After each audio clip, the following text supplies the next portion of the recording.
Namaskar, everyone. Thank you all for joining and taking out time to attend this session.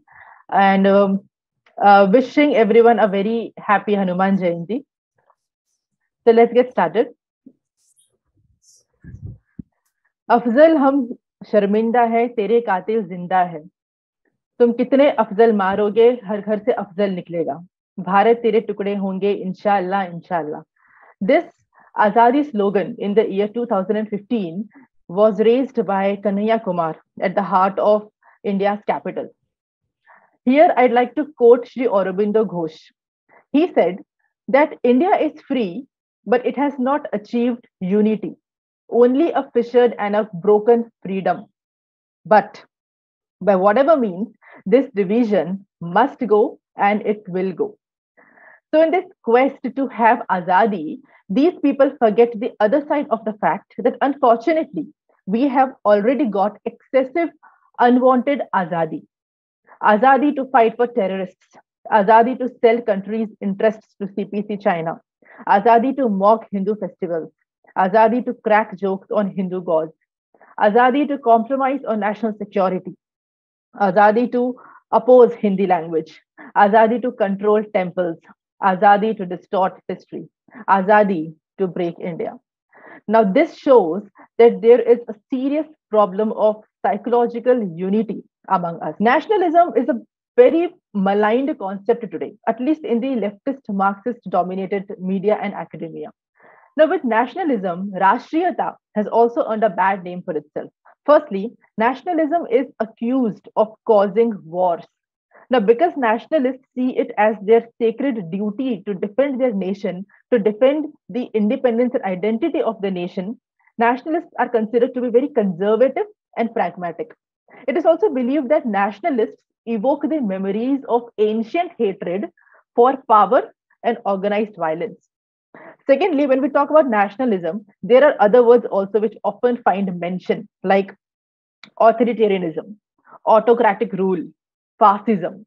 Nationalists are intolerant, they suppress cultural diversity, they exclude other religious minorities, etc. Here we find mention of Hitler, we find mention of Mussolini, currently Modi ji, etc. Right. So, thirdly, nationalists are accused of marginalizing minorities and how they dismantle the communal bonds and disintegrate the nation.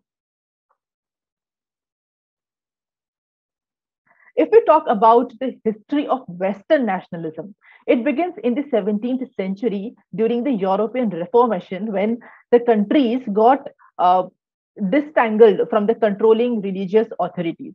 And then came the World War I when US, UK, France, Germany, they were hailed as the guardians of nationalism. And then came the idea of nation states, that is streamlining the aspirations of people through political setup. Next is the history of Britain, which spans around only 200 years. In 1707, there happened the integration of Scotland, Wales, and England, which was together called as Great Britain. Even after coming together, they had different laws and separate churches. Scotland had an old Presbyterian church order. English had Anglican church, and Wales had its own independent archbishop. And then in 1801, Great Britain annexed Ireland after a long, bloody struggle in which the Catholics of the Ireland did not approve the arrangement and they seceded in 1922 and they emerged as the Republic of Ireland.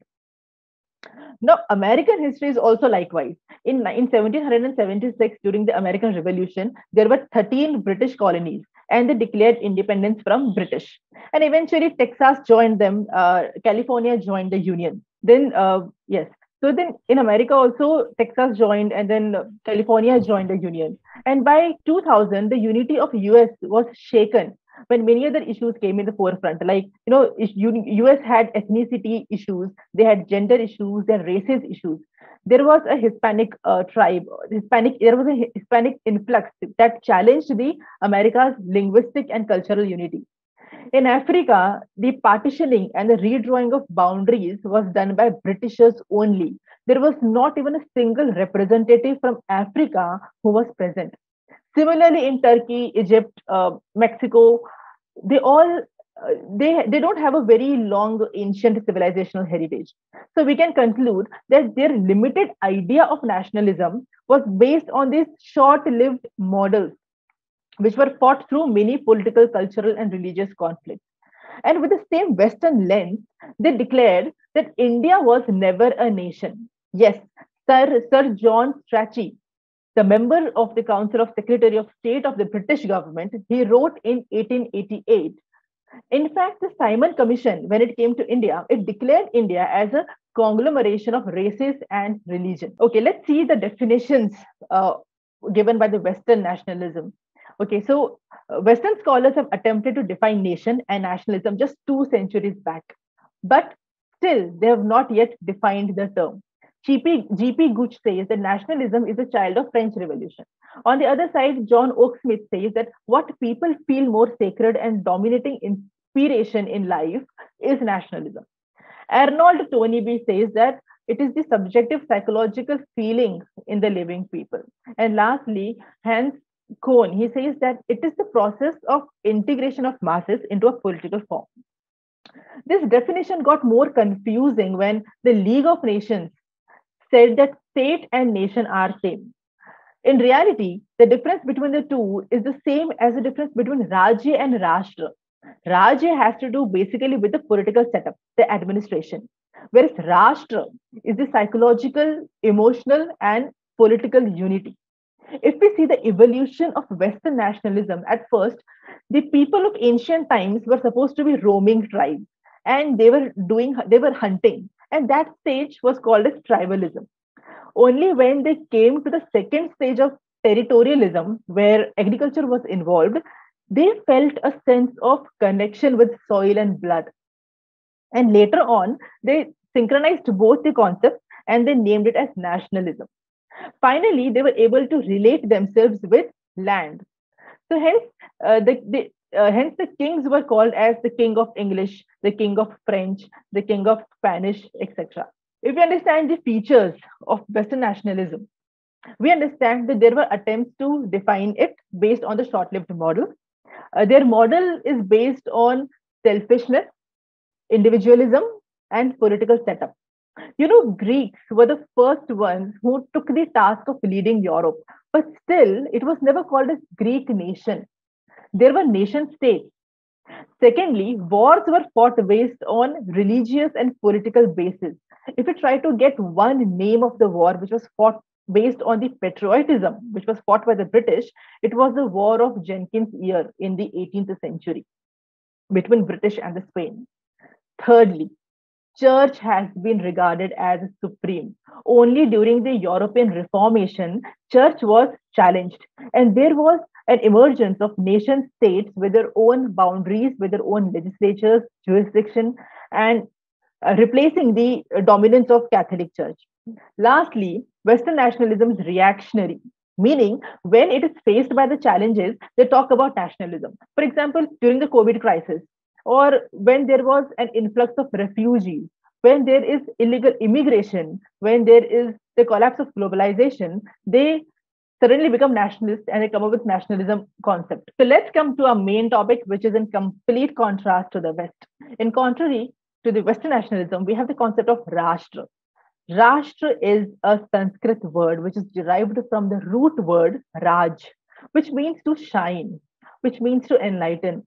It is completely an independent word and it cannot be explained through the vision of state or nation. This term is frequently found in Vedic Samhitas. The importance is so much that it is mentioned 11 times in Rigved, 71 times in Shukla Yajurved, 59 times in Atharved. It is said that the sacrificial offerings were made to the god and the gods bestowed Rashtra to the people. The sages or the scholars, with their hard work, they walked on the earth and they named it as Rashtra to bestow brightness and valor to people. This land is prayed as Rashtra. Secondly, the earth or the Bhumi of Rashtra was invoked as mother. We understand that Rashtra was never a congregation of stones, land, or rocks. It was the idea of motherland, and the idea of motherland actually first came in the minds of our sages. Atreya Brahman, it describes Rashtra equal to Ashwamedha sacrifice, that is the sacrifice of horse. We must know that Ashwamedha sacrifice was called as the king of Yagna or king of Yagna, in which rishis invite all the gods. But why a horse was chosen? First is all the gods follow a horse. Second is no animal is faster than horse. And also horse is the most intelligent animal. The connection with Rashtra was so strong that people wished to live in a prosperous Rashtra all their life. They prayed to Indra, they prayed to Varun, Agni to give stability to them. They irrigated the God created land with the waters of those rivers. The concept of Rashtra is not a closed one, it is universal and it is pervasive in all time. It is not individualistic. With Vasudev Kutumbakam, it believes in pluralism and it considers each and every element connected to the divine consciousness. Globalization talks about global markets, but Dharma talks about global family. In India, the daily prayer of a poor or an illiterate aged person or a woman, it starts with Ganga Mata Ki Jai and it ends with Lok Kalyan Ho, features of Rashtra. Yes, it was a divine cultural land where the relationship between the ruler and the subject was that of master and servant or that of God and devotee. The Bhumi of Rashtra was based on activities like tapasya, diksha, shram, yagna. Hence, the land was regarded as a living being. Secondly, the protection of land by the warriors was an important element to make a Rashtra. It must be protected from all the sides. Next is the role of Purohits who exercised control over warriors. The Purohits were seen responsible as a responsible people when king was coronated. The next is conscious citizens. This is a very important feature, which means the society must be conscious of their culture and history. The citizen must be ready to omit the traitor to maintain the glory of Rashtra. There's a passage in Rigved which says that whenever the internal or external disturbances cause chaos in Rashtra, the citizens would solve it by spiritual sacrificial ceremonies or strong organizations. They guarded the frontiers with a lot of alertness and they were always ready with arms and ammunition. The Vedic sages and political scholars awakened the people by singing songs based on national feeling. Then we have powerful administration. The Vedic people sought the unity at grassroots level. They realized that unity can be established through three ways, that is, equal behavior, equal speeches, and equal thoughts. Atharva Ved also talks about equal education to achieve common destination. All must have same mind, same heart, and same willpower. Lastly, Rashtra gave with Rashtra gave the freedom of mind, body, spirit, and self-realization as its core principle. The Rashtra Geet is present in the first sukta of Atharva Ved, and it is called as Bhumi Sukta, which is a beautiful poem of 63 mantras. In this sukta, the earth is called as Prithvi in Sanskrit. It may be considered that the poet is singing about his land, the motherland. So we can understand that motherland is worshipped as God. Sukta talks about the geographical description of motherland. It talks about protecting Rashtra, it talks about defense, it talks about national security, it talks about government. It talks about the virtues that the citizens must have to serve the motherland. It was actually sung in those times, you know. It is very instructional in nature compared to the other national songs of other countries. It is the world's oldest and the longest patriotic song. You know, it is incredible to note that there was a. It is amazing to note that when the Greeks did not even write their first book, they did not even start writing. And when the Tamils, when and in that time, given the book of Tamils did not come, Bharat was teaching about how civilizations thrive. These mantras is equal to 1,000 self-help books. It gives you positive thoughts. It encourages you to serve the motherland. It infuses a lot of positive energy. You don't need to read Anthony Robbins or Rhonda Byron. It's important to understand and recite them. It creates positive vibrations. Hindu kings appointed Vedic priests who recited these mantras a million times. And they prayed for peace, they prayed for welfare of humans, for animals, for environment. And that is the highest level of human thought. This Rashtra Geet is universal in nature. Any country in the present times can relate with it. It is timeless and it can never become irrelevant. Let's understand some of the mantras in this book. The full credit of this is very interesting. The full credit of giving this theory of motherland goes to Bharat. The most famous sentence in the Atharva Ved, which is, "O Mother Earth, I am your son." It has inspired the nations to call their land as motherland, their language as mother tongue. It has inspired the world to do their duties for motherland and sing patriotic songs. Now, this is the same emotion which made Japan progress even after they were destroyed badly in Second World War. It is interesting to note that USSR, which was a communist union, and it was an atheist country, but still its constitution proclaims its land to be a mother. It says that defense of the socialist motherland is a sacred duty of every citizen of USSR. Betrayal of motherland is the parent crime against the people. Similarly, China is a communist country and it added a clause in its constitution. It is the sacred duty of every citizen to defend the motherland and to resist aggression. But very unfortunately, we have not given the conception of motherland anywhere in the constitution of pre India. Forget that. We have not even named our country properly. Article 1 of the constitution names our country as India, that is Bharat. India was imposed by British, and that is a symbol of slavery and goes against the sentiments of people. Can we have the name Bharat on the world map?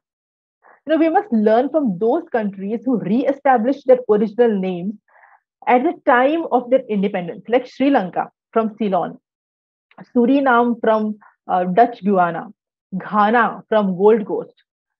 So, lastly, since millennia, we knew that Mother Earth is a living being, and the West is still researching on it.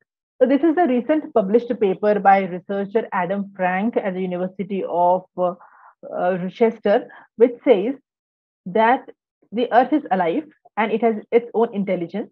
And how can we fight against the climate? How can we fight climate change? Our Vedic sages have been bowing down to Earth, treating it as Rashtra Dev, thanking Earth for their sustenance since millennia.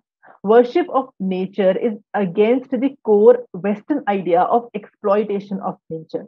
West had Plato and Socrates who talked about, conserving nature, whereas Dharmic view insisted that it should be worshipped as mother and only milked like a child does from mother and not exploited. Society is the basis of nation. Society. Okay, Rigved in a passage says that Brahman, Kshatriya, Vaishya, and Shudra have sprung from the mouth, arm, thighs, and feet of God, respectively.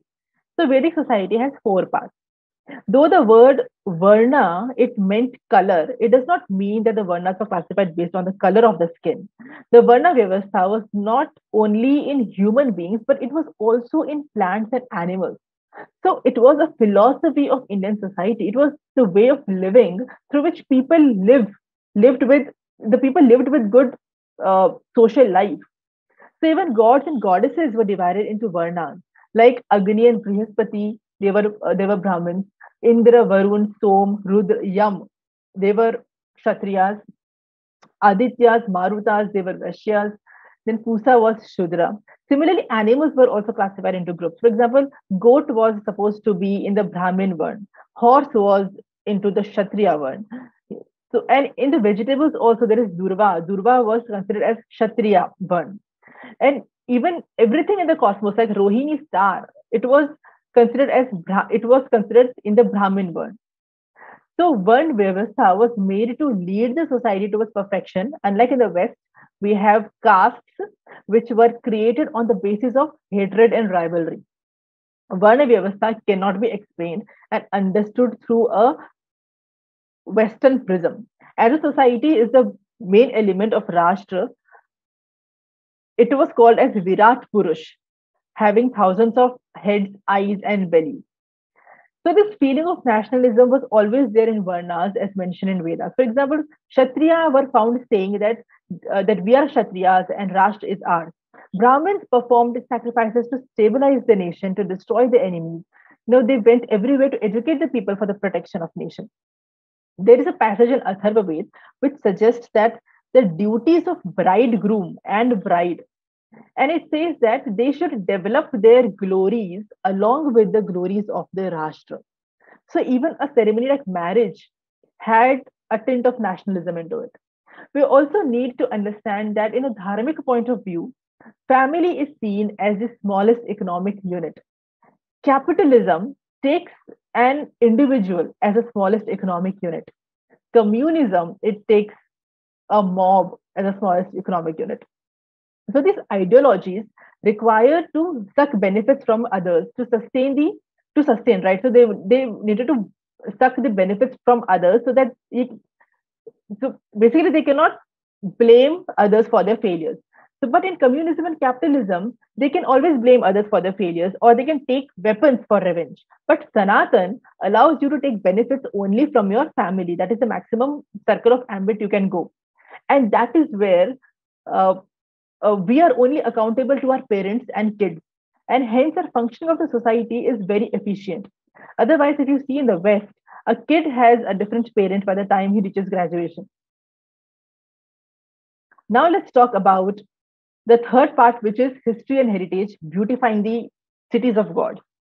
Beautifying the cities of God. So we have cities which were made by gods, like Dwarka was made by Krishna, Ayodhya of Ram. There's Calcutta of Kalika, Kanyakumari of Bhavani, which must be decorated and embellished and protected. Okay, so this national song, this is the third component of the national song. So we must also be aware of the history of our own towns. That is what there is a mantra that you should be aware of the history of your own town. Hence, there has been an emphasis on knowing your history. Now, by the way, only in the last 5, 6 years, we have seen so many, Indic researchers and people are now actually exploring history and heritage, and they're spreading awareness. We see so many, Indic foundations being set up. We see so many nationalist books being written, movies are being made, and many courses are being offered. So it is a revolution. It shows that people are ready to consume it. It shows that we are getting conscious and proud of our past and present and optimistic about future. It has never happened in the 70 years. It is unprecedented. People are more alert now. They're more vigilant than before. So it's a good thing. And this is what a national song also focuses on. And when we talk about our past, how can we forget our forefathers? The national song tells us to bow down and thank our ancestors because all the prosperity and shelter were made by them. That is how we can achieve a high historical consciousness.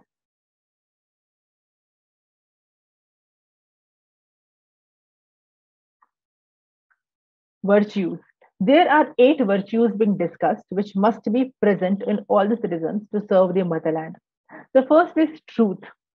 Truth was thought to be easygoing, and that is why people of high status they followed this path. Vedas say that truth bestows heaven and it protects nations. The second virtue is generosity. People were advised to cultivate generosity to overcome selfishness and detachment. Charity was seen as one of the self purification spiritual practice. People were inspired to distribute thousands of hands, though the income was raised by 100 hands. The next is social conduct. We find emphasis in sweetness in speeches. We find emphasis in avoiding violent nature. We find emphasis on expressing our love through eyes, uplifting the degraded ones, not to quarrel with brothers and sisters are some of the ideals. The man was advised to make their birth worthwhile, in short.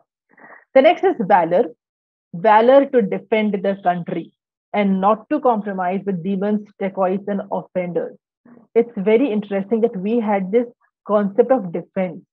If we see this leftist ecosystem, the left people, they do not believe in Rashtra. There is no concept of Rashtra for them.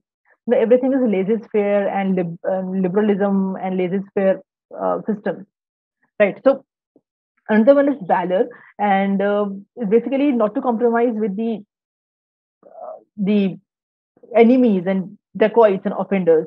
And it talks about being lustrous like a burning charcoal and not to be afraid of anything. The another virtue is dexterity. Dexterity is to do a task efficiently, proficiently, and skillfully. It tells us to work hard, to be urjavan, to achieve the mission. Another one is austerity. It means to indulge into spiritual meditation for inner cleansing and following the path of self discipline. The next one is absolute knowledge. This is very interesting. It tells us to have knowledge, both the knowledge, that is the materialistic knowledge, and the spiritual knowledge, that is science and religion. So our philosophy is the only philosophy where science and religion can go hand in hand. So, for example, Aryabhatta studied astronomy to achieve moksha. In fact, all the sciences, they were considered very divine and a pathway to salvation. Unlike other religions, where if you they were put to death if they went against the religion. For example, Galileo, he was imprisoned. Bruno was killed for their scientific teaching. The last virtue is yagna. Yagna was done to get prosperities where gods were called to receive blessings, basically to enlighten the life forces and nature. There were many types of yagnas related to politics. There were yagnas for peace. There were yagnas to ward off diseases. There were yagnas to win wars. So someone asked, what is the center of Hinduism? Even after so many invasions, our country was basically, our invaders were not able to find a center of Hinduism, and we still continue to thrive. If you see in Islam, the center is Makkah. In Christianity, the center is Vatican City, right? So what is the center of Hinduism? Atharvaved says that Ayam Yagyo Vishwasya Bhuvnasya Nabhiha, meaning that Yagna is the nucleus of the universe. Okay, so there were many other. Actually, this sutta is very long, and I have just captured some of the ideas which it has tried to provide. Okay, so it talks about defense force. It talks about protection of flora, fauna, and environment. Thanking Bhumi Devi to provide us milk, food, and minerals. There is also a mantra where the description of heavy deposits of like gold and diamond stones is talked about. It is about how rich our earth is geographically. Then there is also an importance to cleanliness and hygiene, which is emphasized on. Yeah, this is the continuation of the same mantra, actually. The last slide that you showed. Correct. Of the same. Right. Okay.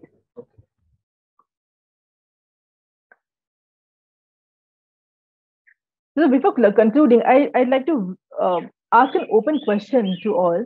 What do you think is more important, nationalism or humanity?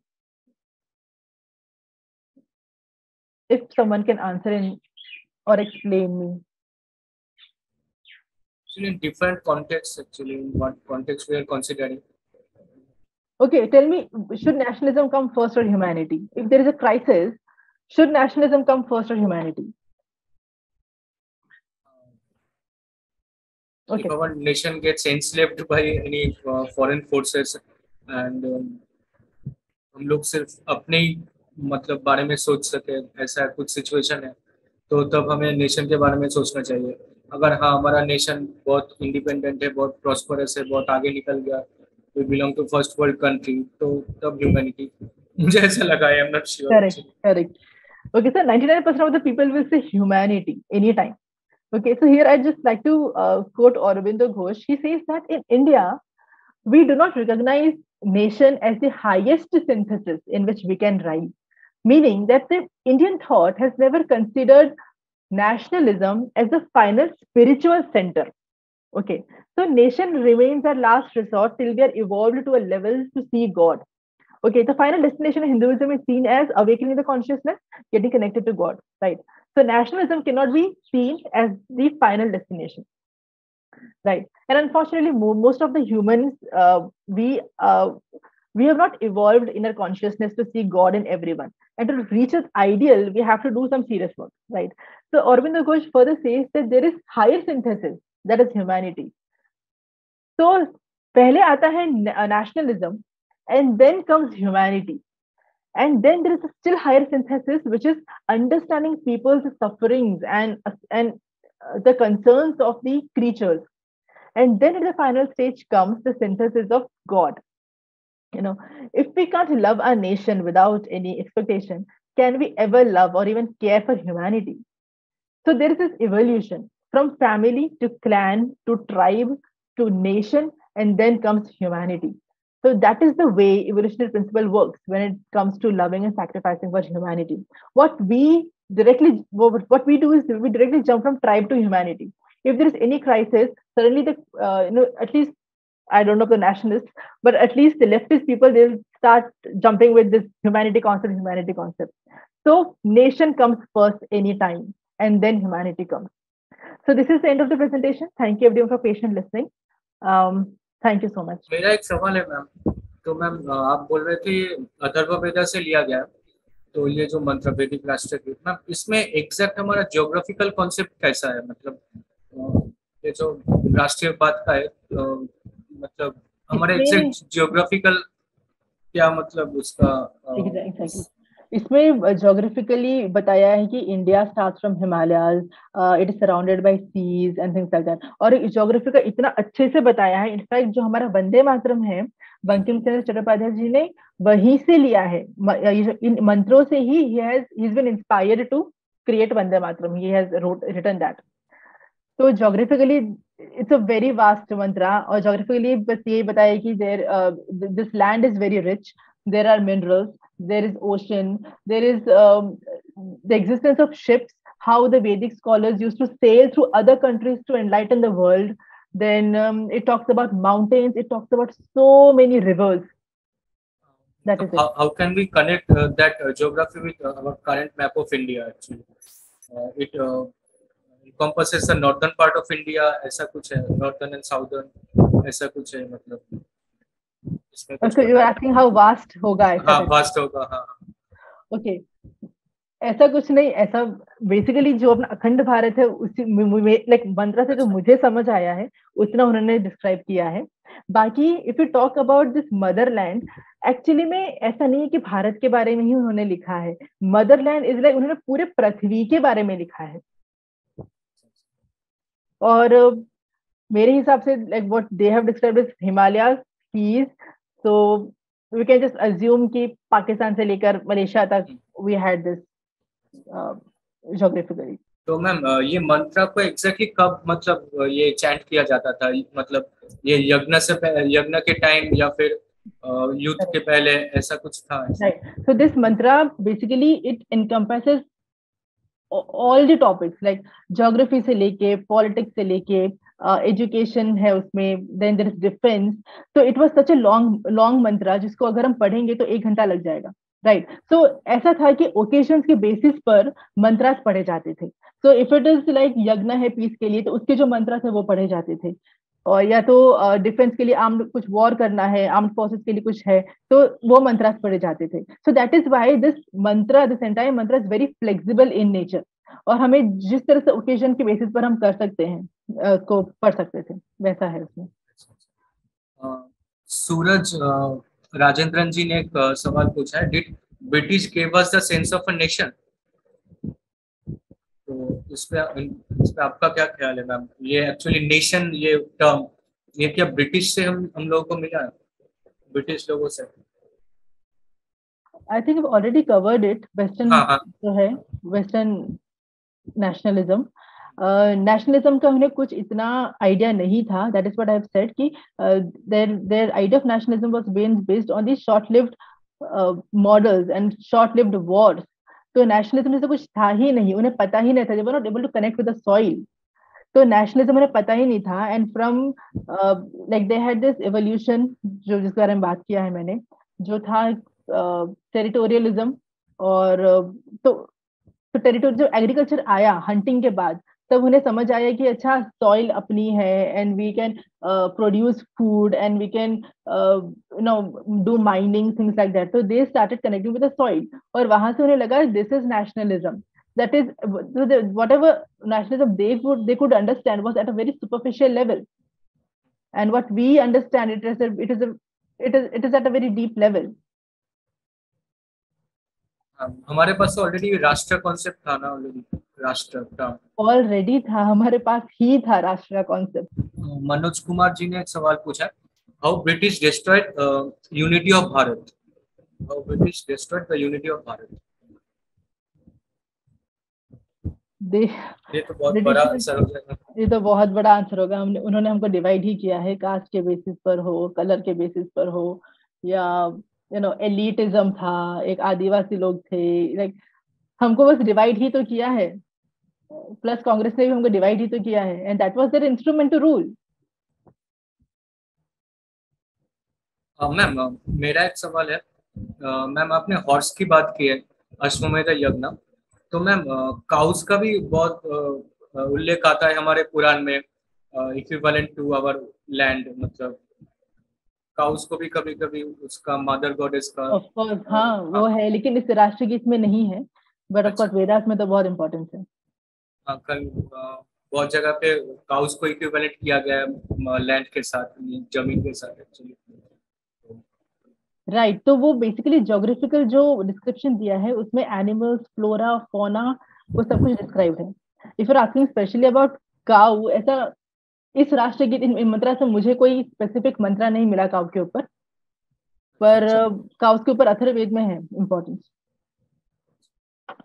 आपने, मैं बस एक thought share करना चाहता हूँ. आपने जो श्री अरबिंदो घोष के बारे में बोला, तो उनका वो गीता में है कि वो जो स्टोरी था ना, विश्वामित्र और वशिष्ठ का कॉन्फ्लिक्ट.